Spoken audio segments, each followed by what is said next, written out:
because now I'm going to talk about Celeste Rivas, and what she's went through with David. So this is Celeste. I think you all know about the case. You'll have watched about it on my channel. 13, 14 years old, probably 11 when she was groomed.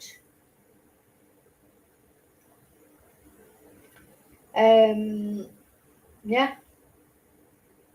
Now with what we've had over the last couple of weeks have been the preliminary hearings before the grand jury, just really to decide whether David should go to trial or not. Anyway,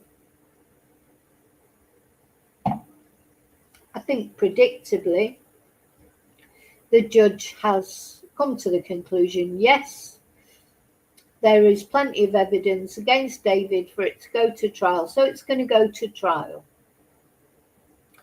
But there's been quite a few disturbing things have come out of these preliminary hearings. I think the most disturbing things have been the fact that we found out that Celeste actually had to have termination of her pregnancy at the age of 13.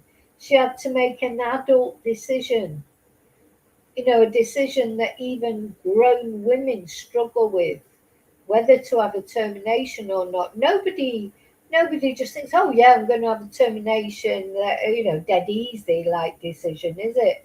It's a big decision and people have to live with it for the rest of their lives. Quite often women make those decisions because they think it's the right thing. And God, it's just reminded me of a story, a real life story that happened. I'm going to tell you about it in a minute. And Celeste was 13 years old making that decision. It's hard enough for a grown adult woman to make that decision and know they've got to live with it, even if they think it's the right thing to do, the wrong thing to do, whatever they think. They're the ones who have to live with it. And I know many women who have done that, and I found it difficult to live with. Then there are other women that will always think, oh no, I did the right thing. But what my point is, Celeste was too young to have to make an adult decision. Anyway, the story that I just want to tell you is many years ago when my son was first born, he was only a baby, and I was going from Reading to Manchester to visit my family. And I got on the train in Reading, and it was really busy. The train was busy. I'd booked a seat. And so I sat down, I've got my son on my knee, and this girl came walking up the carriage, and there was a spare seat in front of me, and she said, do you mind if I sit in that seat? And I said, no problem. I said, but I don't know if it's been booked, because you could book your seat. And she said, well, I actually did book a seat, but when I've gone to my seat, somebody else is sitting in it, and I can't be bothered with the argument. So I'm looking for a spare seat, and I'll sit here if you don't mind. And if somebody comes who's booked it, well, I'll have to move. So she sat down in front of me, opposite me. Nobody came and got on that seat. So we started talking. And obviously when you're traveling with a baby, you get a lot of attention.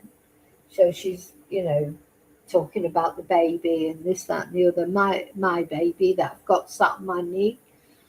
And then she starts telling me, it's amazing on trains, isn't it? People start telling you their life story. Anyway, she was pregnant. She'd just found out she was pregnant, but she'd already split up from her boyfriend. So she didn't know whether to have the baby or not. Because she knew that if she had the baby, she would be a single parent, because her and whoever it was, the father, there was no way their relationship was going to get back on track. So she was sort of, we got talking, and of course I was a single parent, and she was saying, what's your experiences? How does it feel? Do you think You did the right thing in having the baby and blah, blah, blah, blah, blah. And we had this long conversation. She didn't go all the way to Manchester. Um, she got off sort of about halfway, maybe Birmingham or somewhere like that.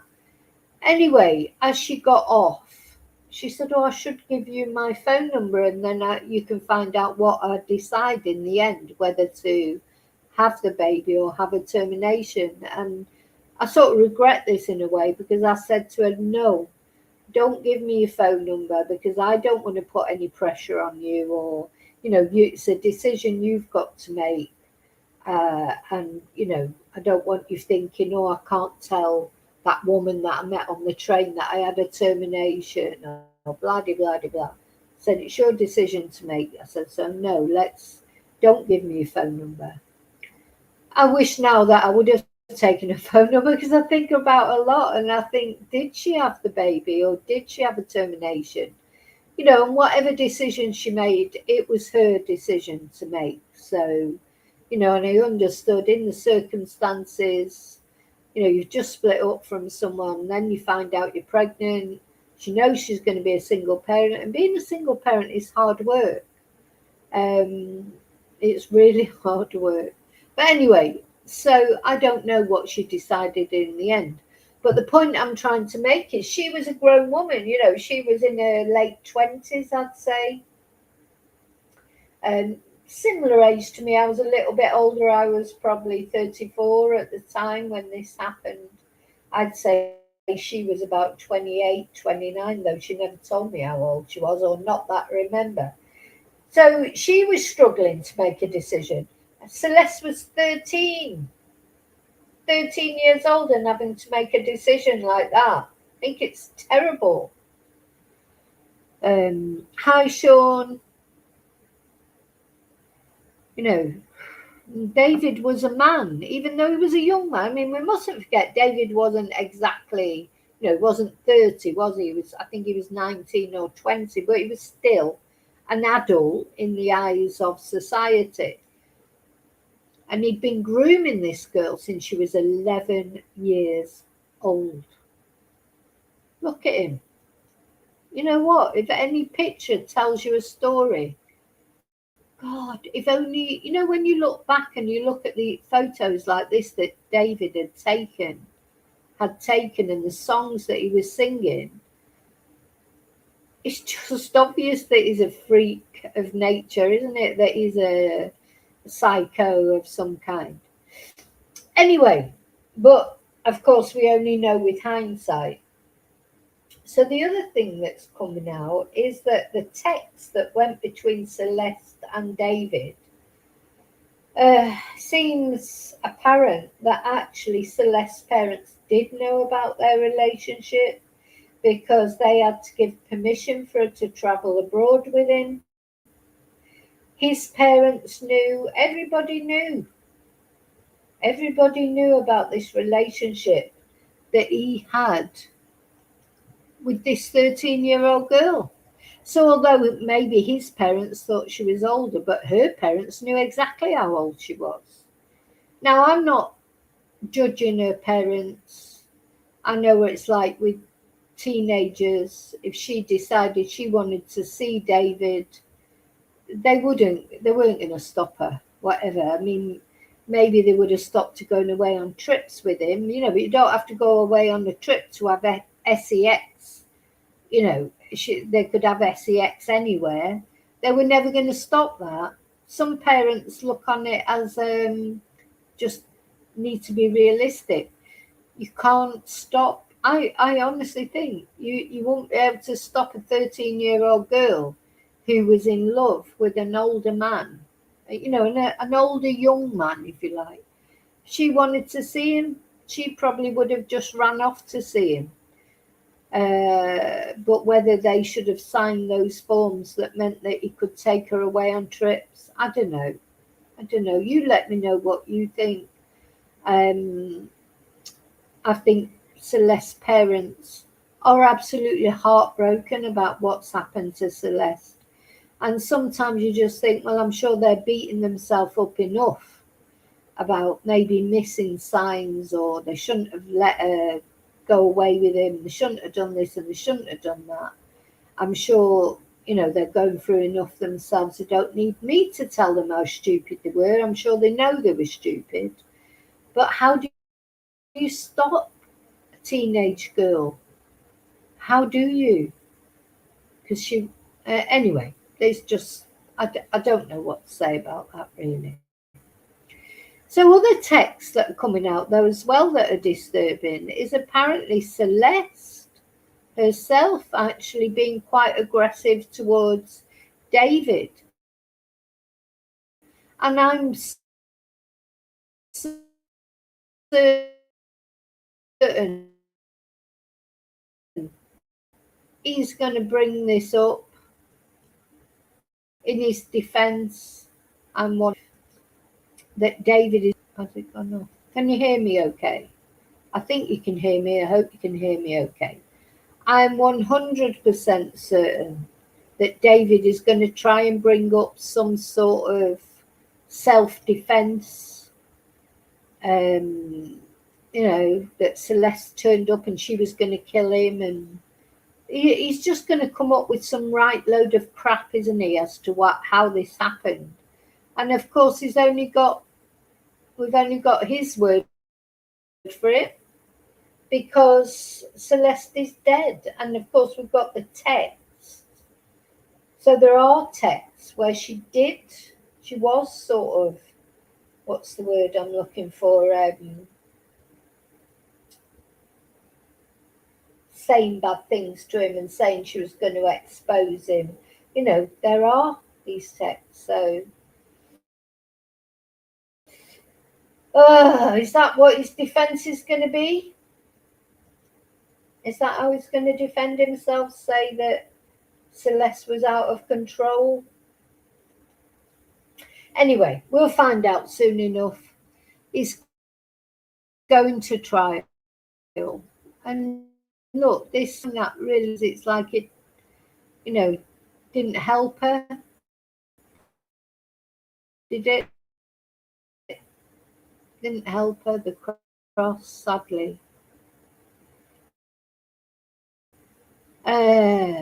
Anyway, so apparently, so this is the New York Post. They say text messages reveal Celeste Rivas threatened to end David's career before she was meant to end his career.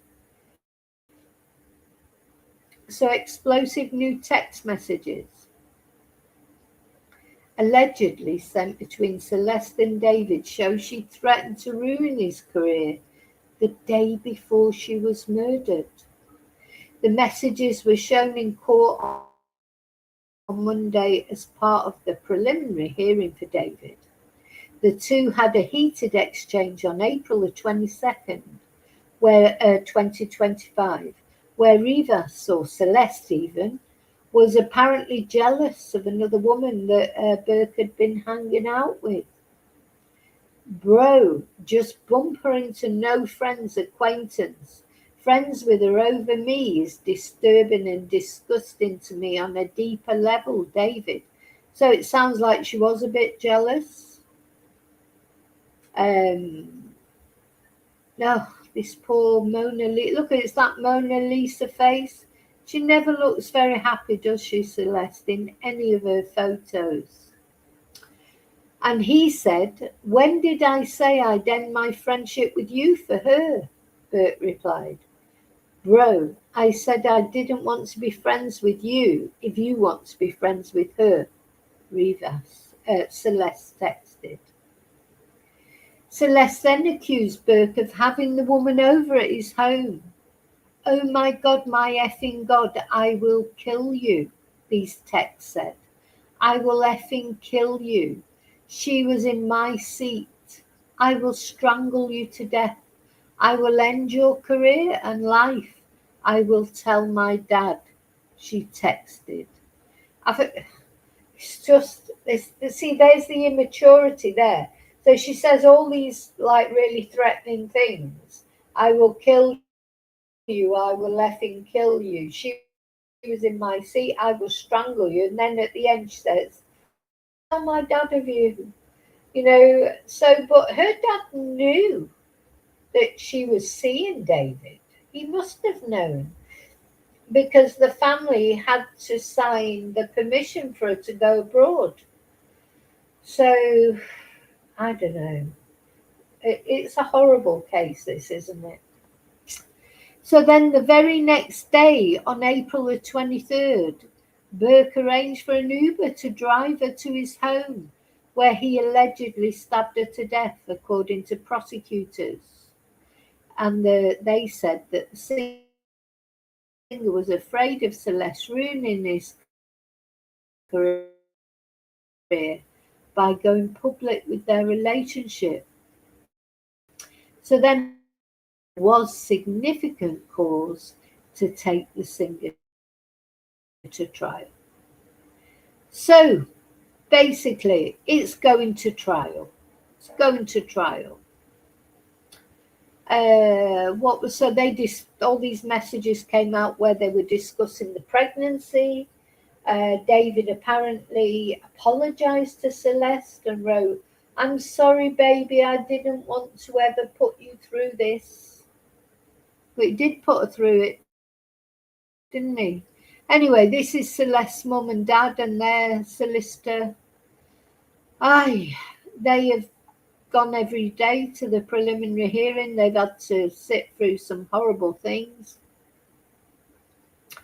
And of course, over messages, he asked her, was it his baby? Anyway, I don't want to go into all the details of the dismemberment, etc. Is there is going to try evidence. So it's going to trial, and then I expect we'll learn even more then, won't we? About Celeste and David. It's a horrible, horrible case. So many horrible cases at the moment that we're dealing with, isn't it? That we're talking about. Yeah.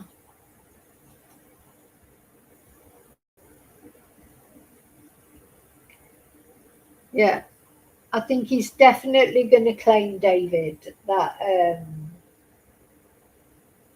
you know, self-defense or some crap like that. I 100% certain he's going to come out. Where else has he got to go?